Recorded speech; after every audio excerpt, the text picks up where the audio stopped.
आप सभी को नमस्कार। आज चुनावी समर अपने चरम पर है। दिल्ली का नगर निगम का जो चुनाव होने वाला है 4 दिसंबर को, तीनों पार्टियां, लगभग और भी पार्टियां जो जुड़ी हुई हैं, जो चुनाव में अपना भाग्य आजमाना चाहती हैं, जो देखना चाहती है कि अपने क्षेत्र में उन्होंने कितना लोगों के साथ जुड़ाव रखा है और कितना वोट उन्हें मिल सकता है। सभी लोग अपने इस चुनाव में अपनी किस्मत आजमाने के लिए निकल पड़े हैं। जिनको टिकट मिली वो भी, जिनको नहीं मिली वो भी, अलग अलग पार्टियों से या निर्दलीय कई बार लोगों ने कोशिश की कि निकले अपने घरों से और चुनाव की टिकट हासिल करें। नहीं मिल पाया तो निर्दलीय लड़े और लड़ रहे हैं, कोशिश कर रहे हैं कि किसी प्रकार से सीट को निकाला जा सके। इसी कड़ी में हम लोग आज पहुंचे हैं नीरज गुप्ता जी के साथ। मैं आपको इंट्रोड्यूस करवाऊंगा। भाजपा के प्रत्याशी हैं वार्ड 168 से और अपने क्षेत्र में धुआंधार प्रचार कर रहे हैं सांसद जी के साथ मिलके। और क्या क्या वो कहना चाहते हैं, क्या उनके प्लान है इस वार्ड को लेकर। ये वार्ड अब पहले से बहुत बढ़ गया है और क्या क्या वो कर पाएंगे पूरे वार्ड में। मैं उन्हीं से बात करता हूँ, उन्हीं से आप लोगों को मिलवाता हूँ। नीरज भाई, स्वागत है आपका अपने टाइम में। आप बिल्कुल चुनावी माहौल में इस टाइम प्रवेश कर चुके हैं। कितना रिस्पांस आपको मिल रहा है क्षेत्र में अपने वार्ड में, जिस वार्ड से आपको पार्टी ने फिर से मौका दिया? मुझे बहुत अच्छा रिस्पांस मिल रहा है, पब्लिक का काफ़ी आशीर्वाद मिल रहा है। क्यों, पहले भी मैं यहाँ पे पार्षद रह चुका हूँ सामने वाले वार्ड से जी, 2012 से 2017 तक। तो उसकी वजह से लोग पब्लिक में जान पहचान आना जाना मेरा पहले से ही है। अब इस टाइम मुझे बहुत ज़्यादा आशीर्वाद लोगों का बहुत मिल रहा है जी। अब भाजपा ने आपके ऊपर फिर से उम्मीद जताई है और चाहा है कि आप उस सीट को निकाल कर लेकर आएंगे, तो क्या लगता है कि पार्टी को आप ये सीट निकाल कर दे पाएंगे? बिल्कुल 100% हम जीत रहे हैं, भारी मतों से हम जीत रहे हैं। क्योंकि जो पहले मेरा वार्ड था, जी ब्लॉक, रेच ब्लॉक, नारदन बस्ती लगती थी, उसको मेरा वार्ड खत्म होके तो संगम जाने पहले 4 वार्ड थे, तो वो 3 वार्ड रह गए। तो मेरा जी ब्लॉक वाला वार्ड 169 में, मतलब 170 में चला गया, तुगलाबाद एक्सटेंशन के साथ, और एच ब्लॉक चला गया मेरे 169 में। तो और नारदान बस्ती भी 169 में गई। तो मेरा पार्ट के 2 हिस्से हो गए। तो इसलिए पार्टी ने मुझे भरोसा जताया कि मैं इस बार से सामने वाले वार्ड से आपको मतलब वो लड़ाते हैं। तो पार्टी के आदेश के ऊपर 100% खरा उतरूंगा। बाकी आप पब्लिक की जी, आपको लगता है कि आप जीत पाएंगे इस वार्ड से? इस वार्ड में हालांकि आपका क्षेत्र नहीं है वो, लेकिन मैं फिर भी पूछूंगा। इस वार्ड में लोगों को पानी की समस्या है, सोनिया विहार का पानी सभी के घरों तक नहीं है। जो वार्ड, पूरे वार्ड में लगभग जो बोर चलाते हैं उनका पूरा दबदबा है और पानी बेचते हैं। जिस तरह से लोग मतलब 300 400 रुपये हर घर से उगाए जाते हैं हर महीने। इन सारी चीज़ों को आप कैसे रोक पाएंगे? देखो, जल बोर्ड दिल्ली सरकार के अंडर है, एमसीडी के अंदर जल बोर्ड नहीं है। पर जब पब्लिक साथ देगी, पब्लिक कंधे से कंधा मिला के मेरे साथ खड़ी होगी, तो वो जल बोर्ड वाली समस्या का बिल्कुल 100% समाधान करेंगे। लोकतंत्र है, लोकतंत्र में चीज़ें मांगी जाती हैं। अगर कोई नहीं देता तो वही है, हमारे पास तो धरना देंगे, प्रदर्शन करेंगे। पर पब्लिक की परेशानियों को 100% निवारण में करने का पूरा प्रयास करूँगा और परेशानियाँ खत्म नहीं करूँगा। बिल्कुल। मैं सिर्फ आपसे विकास पर चर्चा करूंगा, क्योंकि मोदी जी को मैं परसों भी सुन रहा था आपकी पार्टी से कि उन्होंने कहा, विपक्ष को कहा है कि सिर्फ चुनाव पर सिर्फ विकास पर चर्चा करें। आप ये भूल जाए कि मेरी औकात क्या है, आप सिर्फ विकास पर चर्चा करें। तो मैं विकास पर चर्चा करूंगा।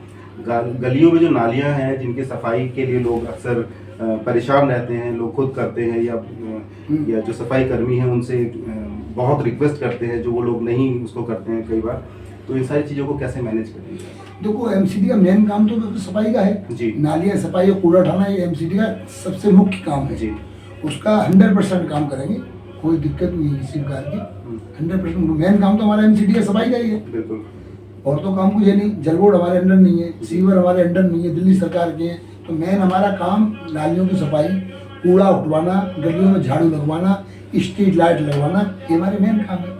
ऐसा तो नहीं होगा जीतने के बाद कि आप कहे, जैसे अब आज अरविंद केजरीवाल का हर चीज़ पे जब भी कोई सवाल करो तो ये जवाब रहता है कि केंद्र मुझे करने नहीं दे रहा है, एलजी मुझे करने नहीं दे रहा है। तो कल ऐसा ना हो कि मेरे ऊपर एक विधायक भी है और सीएम साहब हैं दिल्ली के, वो मुझे काम नहीं करने दे रहे। क्षेत्र की जनता इन चीज़ों से बहुत परेशान हो गई है सर। न केवल इस वार्ड की, पूरे विधानसभा की काम नहीं हो पा रहे हैं। जिस सड़क पर आपका ऑफिस है वहाँ पर हम लोगों ने वर्षों तक घुटने घुटने पानी में हम लोग बच्चों को स्कूल छोड़ने जाते थे, और मैंने देखा बच्चों की हालत बहुत खराब रही उन दिनों। ये इन सारी चीज़ों को कैसे आप मैनेज करेंगे, विधायक से कैसे आप लड़ेंगे? देखो, दिल्ली सरकार का जो मुखिया केजरीवाल है उसका तो नाम लेना भी मैं अपनी जबान पे अच्छा नहीं समझता। धूर्त, मक्कार, धोखेबाज। लेकिन वो मुख्यमंत्री हैं। नहीं, बिल्कुल आपकी बात ठीक है, मुख्यमंत्री है, और उसका मैं नाम ना अपनी जबान पे भी लेना नहीं चाहता। ऐसा नहीं है, वो बहानेबाजी अपने यहाँ नहीं चलेगी, कभी काम नहीं करने दे रहे, बहानेबाजी नहीं है। पब्लिक मेरे को चुनती है तो पब्लिक की जिम्मेदारी पूरी मेरे ऊपर है। तो ये बहाने बनाने से नहीं होगा ना, कि नहीं करने दे रहा, कि वो नहीं करने दे रहा, ऐसा नहीं चलेगा ना जी। ये पब्लिक ने हमें चुना है, हमें पब्लिक चुनेगी तो उनकी समस्या को निवारण 100% होगा। इस वार्ड में 2 धड़े बट गए हैं, गुप्ता के सामने गुप्ता खड़े हैं, तो ये आपको नहीं लगता कि वोट बढ़ जाएंगे? नहीं, ऐसा कुछ भी नहीं है जी। समाज के वोट बढ़ जाएंगे? नहीं, ऐसा कुछ नहीं है, पब्लिक सबको जानती है क्या है, ऐसा कुछ नहीं है। ऐसा क्या जो जीतने के बाद आप करने वाले हैं? क्या आपके दिमाग में कोई रोड मैप है कि आप ये करेंगे इस वार्ड में अगर आप जीत जाते हैं तो? मैं आपको बताता हूँ, इस जिस गली में आप बैठे हैं, इस गली को ऑटो वालों ने, रिक्शे वालों ने, इन सब लोगों ने एक मेन रोड बना लिया है, क्योंकि इस गली को अलग से रखा गया था कि इसमें काम नहीं किया जाएगा। विधायक जी की तरफ से ये बोला गया था कि इस गली में काम नहीं किया जाएगा। उसके अनेक कारण थे। इस गली पे गेट नहीं लगाया गया आज तक। इस गली में, मैं सिर्फ इस गली की बात कर रहा हूँ अभी आपके सामने, इस गली पे गेट नहीं लगाया गया। इस गली में सोनी विहार की सरकारी लाइन अभी तक नहीं दी गई है। इस गली में इस रोड सबसे अंत में बना, उसका भी एक कारण था। कई लोग जानते हैं कि रोड सबसे अंत में इस गली में क्यों बना है। विधायक जी साई मंदिर में आकर क्या बोलकर गए थे कि इस गली को नहीं बनाऊंगा, 100 गलियां बनती है, अगर एक गली नहीं बनेगी तो मुझे कोई फर्क नहीं पड़ता, इस गली के वोट नहीं मिलेंगे तो मुझे फर्क नहीं पड़ता। ये वही गली है जहां नीरज गुप्ता जी आज बैठे हुए हैं। ये गली बनी, लेकिन सबसे अंत में बनी, और कितनी जद्दोजहद के बाद बनी ये आप लोग जानते हैं। ये हर चीज अपडेट आप लोगों के पास रही इन सारी चीजों को लेकर। तो ऐसी बदले की भावना अगर आप जीत जाते हैं, और अगर आपको मान लीजिए मैंने वोट नहीं दिया, ये बदले की भावना क्या मुझे झेलनी पड़ेगी? क्षेत्र की जनता जो आपको वोट नहीं देती, आप उनके भी पार्षद होंगे अगर जीत? नहीं, ऐसा नहीं। जनप्रतिनिधि का काम है सभी की समस्याओं का निवारण करना। भी कौन कुछ नहीं होना चाहिए कि जैसे हमारे को, जैसे मैं कहूँ डी ब्लॉक से मेरे को वोट कम मिले, मैं यहाँ काम ना करूँ, ऐसा नहीं है। जीतने के बाद हर ब्लॉक, हर गली हमारी अपनी गली है। ये नहीं कि भाई किसी से मुझे कम वोट मिले, किसी से ज़्यादा वोट मिले तो मैं उसके हिसाब से वो क्यों जीतूँ, ऐसा नहीं होगा। सब गलियों का प्रतिनिधि चुन गया तो सभी का होता है। इस गली के लिए मैं स्पेशल आपसे बार बार इसलिए बोल रहा हूँ क्योंकि इस गली ने झेला है। इस गली में क्योंकि मेरा घर है, और मेरा घर होने के कारण नेताजी ने कहा था कि इस गली में ये गली नहीं बनाई जाएगी, अंत में बनेगी या शायद नहीं भी बनेगी। तो ये चीज़ झेली है लोगों ने, मेरे कारण इस गली वालों ने भी झेला है। तो ऐसी चीज़ों को कैसे आप नहीं, बिल्कुल हम आप लोगों का सहयोग लेकर सारे काम होंगे, ऐसा नहीं है। रतिया मार्ग पे विधायक जी ने कितना काम आपके हिसाब से किया? आपका ऑफिस भी, आपका घर भी है रतिया मार्ग पे। भाई रतिया मार्ग पे मेरे को हिसाब से कुछ काम नहीं किया। रतिया मार्ग पहले भी रोड बना हुआ था। हाँ, विधायक जी ने रिपेयरिंग जरूर कराई है, नया रोड नहीं बना। नया रोड रमेश बिजूड़ी के जब 2003 से 2008 तक वो वहाँ पे विधायक थे, उस टाइम हुआ था। अब वो उनकी नहीं, हाँ रिपेयरिंग कराइए, मैं भी मानता हूँ उन विधायक जी रिपेयरिंग कराइए। या 6 इंची रोडी जो टेंडर पास होना था तो 2 इंची रोडी इन्होंने कराई है, 4 इंची रोडी पता नहीं कहाँ गई है। ये काम इन्होंने जरूर कराया है। दूसरा जो उन्होंने सीवर रोड अभी डले हैं, पता नहीं कहाँ गई है, आपने बीच में बोला कहाँ गई? हाँ, पता नहीं जी कहाँ गई। जो टेंडर में वो 6 इंची रोडी है और 2-2.5 इंची रोडी पड़ी है। अब देखो कहीं गई, अभी मैं तो ये नहीं कह सकता कहाँ गई। ये बात तो आप पत्रकार लोगों, आप जानकारी लो कहाँ गई है वो। देखिए, जानते सभी हैं, बोलने से बचते हैं, बस वो और बात है। मैं फिर बात करूंगा रतिया मार्ग की। इसी रतिया मार्ग पे बच्चे स्कूल जाने के टाइम कमर तक पानी में जाते थे, हम लोग घुटने घुटने पानी। इसी रतिया मार्ग में आपका ऑफिस भी वहां पर है, आपने सारी चीजें खुद देखी हैं। आप लड़े क्यों नहीं विधायक जी से इस चीज को लेकर? नहीं लड़े, हमने थोड़ा धरना वगैरह दिया, जब हमने काफी लड़े जब तो थोड़ा बहुत सीवर पड़ेगी। तो नाले वगैरह हैं, वो ज़्यादा चौक थे। क्योंकि ऐसा बताऊँ मैं आपको, जो 4 फुट से या 3 फुट से ठहरे नाले होते हैं वो MCD के अंडर नहीं आते, वो दिल्ली सरकार के अंदर आते हैं जी। तो अभी उन्होंने थोड़ा बहुत जैसे वो सीवर पड़े हैं, यहाँ कम से कम 4 फुट का सीवर पड़ना चाहिए। अब जो सीवर पड़े हैं 1.5 पौने 2 फुट के पड़े हैं। संगम बिहार का लोड वो सीवर उठा नहीं पा रहे हैं, अभी वो मेन प्रॉब्लम है। क्या वो सीवर चालू है अभी? नहीं, चालू तो कुछ नहीं है, वो वैसे लोगों ने कनेक्शन कर रखे हैं, मतलब वो गलियों में तो कोई चालू है नहीं, रोड पे कुछ जगह थोड़े नाले का कनेक्शन दे रखा है, बाकी नाले का कनेक्शन सीवर में कभी नहीं होता, ये भी कहूँ। और फिर भी थोड़ा बहुत कनेक्शन हो रखा है, इस वजह से जब भी 2-3 घंटे में 2 घंटे में पानी निकल जाता है। अगर वो बिल्कुल ही अगर कनेक्शन तोड़ के लोग अपने आप नहीं करते तो संगम में 8 घंटे 6 घंटे पानी भरा रहता है। नीरज भाई, मैं आपसे बात करूंगा आपकी पार्टी के बारे में। आज आप चुनावी समर में हैं, आप धुआंधार रैलियां कर रहे हैं, लोग आपसे जुड़ भी रहे हैं। आपके आने से पार्टी नजर आ रही है। पार्टी नजर क्यों नहीं आती थी? मतलब हम चाहते थे जब विपक्ष का एक चेहरा नजर आए तो पार्टी नजर क्यों नहीं आती थी? क्या कारण है कि लोग आगे नहीं आते भाजपा से? नहीं, ऐसा तो नहीं है। भाजपा बहुत बड़ी पार्टी है। ये भाजपा हम पार्टी, भारतीय जनता पार्टी एक पार्टी नहीं, हमारा एक परिवार है। तो परिवार में कहीं थोड़े बहुत मतभेद हो सकते हैं, पर मनभेद कभी किसी का नहीं हुआ। जैसे आपने देखा होगा, मैंने 14 तारीख को नॉमिनेशन किया, सारे लोग हम एक साथ हैं, सभी मिलजुल के कंधे से कंधा मिला के सभी काम कर रहे हैं, कोई बात नहीं। पार्टी पहले भी एक्चुअली क्या है कि चुनाव के टाइम में थोड़ी पार्टियाँ ज़्यादा नजर आती हैं, और जब चुनाव हो तो थोड़ा जैसे अभी ये 4 तारीख का इलेक्शन है, तो उसके बाद पार्टी थोड़ा बहुत मतलब आराम के मूड में आती है संगठन के। बाकी फिर हमारा 1.5 साल बाद इलेक्शन है, फिर 1.5 साल बाद इलेक्शन है, तो फिर उससे 2-4 महीने बाद फिर अपना जोश हो जाएगा। इलेक्शन टाइम पे पार्टी फुल, ये सब कुछ है। नीरज भाई, आपका जो वार्ड वो वाला रहा है, आपके बारे में चीज़ें प्रचलित हैं लोगों के बीच में। आपके जब आप उधर से पार्षद थे तो कोई अफसर वहाँ आके उगाही नहीं कर पाता था, या आपने, मैंने सुना है कि आपने किसी को धमकाया भी है, मारा भी है। नहीं, होता रहता है जी। ये सब क्या है? ऐसा है जी, हमने कभी भी, आप पता कर लो उस वार्ड में जाके, कभी बिल्डिंग के जी को अंदर एंट्री नहीं करने दी। और मैं अपने वार्ड की बात नहीं कर रहा, मैं पूरे संगम बिहार की बात कर रहा हूँ। मेरा केवल वार्ड 83 मेरा वार्ड नहीं था, मतलब पहले उसका नंबर 188 था जी। मैं इसलिए बता रहा हूँ कि अब तो वो 83 था, मैं उसके बाद पहले वार्ड 188 था।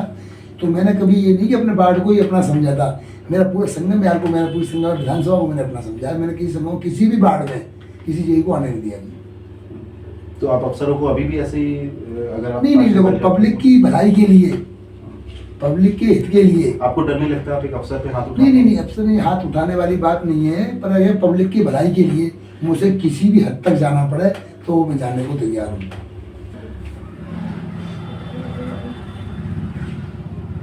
भाजपा अपने आप को दुनिया की सबसे बड़ी पार्टी बोलती है। भाजपा के राष्ट्रीय अध्यक्ष नगर निगम के चुनाव के लिए खुद पहुंचते हैं, तो आप समझ सकते हैं कि भाजपा किसी भी चुनाव को छोटा या बड़ा नहीं समझती। अब क्या मौका है, क्या माहौल है, वो भांपने के लिए पिछले दिनों जेपी नड्डा खुद संगम विहार पहुंचे। पूरे रोड पर उन्होंने जो है अपना रोड शो किया और कार्यकर्ताओं से मिले, उन प्रत्याशियों से मिले जो यहाँ से चुनाव लड़ने वाले हैं। नीरज भाई, आपको क्या लगता है कि जेपी नड्डा साहब के आने से आपको एक बड़ा बूस्ट यहाँ पर मिलेगा? उनको आना पड़ा, मतलब इतने राष्ट्रीय अध्यक्ष लेवल के अगर कोई नेता नगर निगम के चुनाव में आता है तो उनको क्यों आना पड़ा? नहीं, मैंने आपसे पहले ही कहा था कि भारतीय जनता पार्टी एक राजनीतिक पार्टी नहीं, बल्कि वो परिवार है। परिवार का कोई भी सदस्य, कोई भी बच्चा कोई काम करता है तो आशीर्वाद तो सभी को होता है। वो आशीर्वाद देने आए थे, न कि वो ये कि अभी है कि आप निगम को छोटा इलेक्शन वजह से नहीं, वो अपने परिवार में अपने सभी को आशीर्वाद देने आए थे। बिल्कुल। जो आप, मैं कल आपके साथ था, 2-3 सभाओं में आपके साथ में रहा, मैंने देखा कि एक अपार जन समर्थन आपके साथ है, भीड़ आपके साथ है। अच्छा, कुछ लोगों का ये कहना है कि ये पेड है, ये जो लोग हैं इनको पैसा देके बुलाया गया है भाजपा की तरफ से, इसमें कितनी सच्चाई है? ये मैं आपको 100% सच बोल रहा हूँ। भारतीय जनता पार्टी कभी के पेड वर्कर नहीं होते। भारतीय जनता पार्टी के अपने वर्कर होते हैं बेचारे, वो खुद अपनी जेब से ही चाय पीते हैं, जेब से ही खाना खाते हैं और अपने आप स्वेच्छा से पार्टी का काम करते हैं। कोई भारतीय जनता पार्टी कोई भी पेड वर्कर नहीं है। आप जैसे आप फील्ड में हैं, आप लोगों से पता कर सकते हैं, आपको पता लग जाएगी भारतीय जनता पार्टी कोई पेड़ वर्कर नहीं है। मैंने पूछा कई लोगों से वहाँ पर जो जिनकी गाड़ी पर मैं ठीक है। बैठ कर आपके साथ गया, मैंने उन लोगों से भी पूछा, वो सब कार्यकर्ता ही थे आपके, वो और बात है। जो जिन रैलियों में आप जा रहे हैं वहाँ पर लोगों के द्वारा, वहाँ के कार्यकर्ताओं, गली वालों के जो निवासी हैं, उनके द्वारा आपको लड्डुओं से, पैसों से सब तोला जा रहा है, तो आपको क्या लग रहा है कि मतलब ये सारी चीज़ें क्या करते थे लोग? क्या करते लड्डू का, लड्डू बांट देते हैं वहीं पे। भाई जो भी जहाँ जैसे भी कोई मीटिंग हुई, उन्होंने लड्डुओं को तोला, कई लोगों ने पैसों से भी तोला मेरे को, मेरे अकाउंट में भी लोग पैसे डाल रहे हैं, तो जितने भी लड्डू होते हैं वहीं को बांट देते हैं। ऐसा कुछ नहीं है कि आप पैसे नहीं बांटते? नहीं, पैसे तो नहीं बांटते हैं, पैसे तो इलेक्शन में लड़ना है ना जी। पर हाँ, ये जरूर कह रहा हूँ, मेरी जेब से कुछ लगेगा नहीं इलेक्शन में, इतना लोगों का भरपूर मेरे समर्थन, मेरे अकाउंट में पैसे आ रहे हैं, मैं पता भी नहीं लगता कहाँ से पैसे आ रहे हैं, अपने आप पैसे लोग डाल रहे हैं मेरे को, तो बड़ा समर्थन मिल रहा है। ये लोगों का आशीर्वाद होता है, ये प्यार कह सकते हो इसको। 35 साल मेरे को संगम विहार में रहते हुए, 87 एंड में मैं संगम विहार आया था। जब से संगम विहार में रह रहा हूँ, संगम विहार से बाहर नहीं गया, और उत्तर प्रदेश का रहने वाला हूँ। पहले जिला मेरा मैनपुरी था, अब मेरा जिला फिरोजाबाद हो गया है। फिरोजाबाद जिला में जसराना एक कस्बा कह सकते हो, हालांकि वो तहसील है, वहाँ का रहने वाला हूँ मैं। 33 साल संगम विहार में रहते हुए होगी, लोगों को प्यार मुझे बड़ा मिल रहा है। सांसद रमेश बिधूड़ी जी के बहुत करीबी हैं आप, तो क्या आपको लगता है उनके प्रभाव का फायदा मिलेगा? बिल्कुल, क्यों नहीं मिलेगा। सांसद रमेश बिधूड़ी जी मेरे बहुत ज़्यादा करीबी हैं। क्या है, मैं उनको बड़ा भाई भी मानता हूँ, और वो ही मेरे राजनीतिक गुरु भी हैं। राजनीति की मैंने खा ना जी, अपने सांसद श्री रमेश बिधूड़ी जी से ही सीखी है। तो आपको लगता है कि आप सीट निकाल के रमेश बिधूड़ी जी को दे पाएंगे? बिल्कुल, 100%। नीरज भाई, मैं बात करूंगा कोरोना काल की, जब कोरोना में लोग अपने घरों से नहीं निकल रहे थे, माहौल पूरा सुनसान था, लोग घरों से भी नहीं निकल रहे थे, लोगों की मदद के लिए भी नहीं निकल रहे थे, और जिन लोगों को मदद की ज़रूरत थी उनमें गिने चुने हैं जो संगम विहार में इतने बड़े लेवल पर जो काम कर रहे थे कि भाई लोग तक खाना पहुंचाए, लोगों की भूख का ध्यान रखे, और बाकी भी आपने वैसे भी लोगों की मदद करी है। तो ये जो खाने पीने का है सारा, अपनी 56 दिन शायद चलाया था। हाँ, 56 दिन आपका खाना जो है, आपका भंडारा चला था, तो इसका आपने उस टाइम कोई प्रचार नहीं किया था। मैं मतलब उसका क्या कारण था कि भाई जिस चीज का कोई भी समाज सेवा हो, सार्वजनिक जीवन और सामाजिक जीवन दो तरह के जीवन होते हैं। सार्वजनिक जीवन हम कह सकते हैं जी, जैसे पार्षद हो गए, राजनीतिक क्षेत्र में आने के बाद वो सार्वजनिक जीवन होता है, पार्षद हो गया, विधायक हो गए, सांसद जी हो गए, ये सार्वजनिक जीवन में काम आते हैं। एक होता है सामाजिक कार्य। सामाजिक कार्य निस्वार्थ सेवा होनी चाहिए। जिस चीज में आपका प्रचार हुआ, जैसे सपोज आपने कोई काम किया या कोई भंडारा किया या कुछ लोगों को दान किया, वो आपने उसका प्रचार कर लिया, तो वो सामाजिक कार्य नहीं गिने जाते। तो मेरी सोच एक अलग थी। वहाँ मैं राजनीतिक फायदे के लिए मैंने कोई कार्य नहीं किए, जो काम किए वो मेरे स्वेच्छा से, अपने जो मेरा दिल करा वो मैंने काम किया। आपने किया, बिल्कुल। मैं आप लोगों की जानकारी के लिए एक बात और बता दूं कि नीरज गुप्ता जी ने न केवल खाने के लिए जो भंडारे लगाए थे लोगों को कोरोना काल में, न केवल वो खाने का वितरण किया, और भी तरीके थे इन्होंने जो लोगों को मदद की। और उस समय जब हम कवर करने गए थे तो हमें रोक दिया गया था कि ये चीज़ें लोगों को ना दिखाए, लोगों की फ़ोटो, लोगों की तस्वीरें हम सोशल मीडिया पे ना डालें। हम लोग एज ए मीडिया इनके पास गए थे, हम लोग देखना चाहते थे कि जो लोग मदद कर रहे हैं वो किस तरह की मदद लोगों तक पहुँचा रहे हैं। भंडारे की हमने बाहर से फोटो ली, लेकिन इन्होंने जो वैसे लोगों की मदद करी है, सूखा राशन या अलग तरीके से, वो सारी चीज़ों की फ़ोटो हमें नहीं लेने दी थी। मैं इसलिए इनके सामने बैठा हूँ, इसलिए इनकी तारीफ में नहीं बोल रहा हूँ, भाजपा की तारीफ करने के लिए मैं नहीं बोल रहा हूँ, क्योंकि ये सारी चीज़ें मैंने खुद अपनी आंखों से देखी, मेरे साथियों ने देखी है, तो इसलिए मैं ये बात बता रहा हूँ। आज ये चुनावी समर में है, हमें नहीं पता था ये चुनाव में आएंगे, चुनाव लड़ेंगे। ये जो समय 56 दिन का था, ये जो इन्होंने वो जो समय लॉकडाउन का था वो एक कठिन समय था, उसमें अगर 56 दिन कोई राशन या भंडारा लोगों तक पहुंचा सकता है, खाना लोगों तक पहुंचा सकता है। मैंने वो लोग भी देखे थे जो पूरे समय इंतज़ार करते थे कि कब उनके भंडारे का मैसेज आए, कब वहाँ से कोई कम्युनिकेशन हो कि भाई शुरू हो गया तो हम लोग जाएं। लोग अपने घरों के लिए, अपने बच्चों के लिए, अपने परिवार के लिए वहाँ से लेकर आते थे। ये सारी चीज़ें जग जाहिर देखी हुई है। बहुत कम लोग थे संगम विहार में जिन्होंने इस तरह के काम किए हैं। नीरज भाई, एक चीज़ और मैं आपसे पूछना चाहूँगा, मैं विकास पर फिर भी बात करूंगा। ये सारी चीजें जो आपने की थी, इन सारी चीजों का फायदा आपको आज मिलेगा, ऐसा क्या लग रहा है आपको? आप कहीं नहीं बोल रहे हैं, मुझे पता है। कल भी आपने ये सारी चीज, मैं आपके साथ कल रहा लगभग 3-4 सभाओं में, आपने ये सारी चीजें नहीं बोली हैं, लेकिन लोगों को पता है कि सारी चीजें हुई थी। क्या उसका फायदा मिलेगा आपको? नहीं, देखो, वो काम मैंने फायदे के लिए नहीं किए, नहीं, लेकिन फायदा मिलेगा। नहीं, मुझे लगता है कि भाई पब्लिक की सोच में तो मिल सकता है।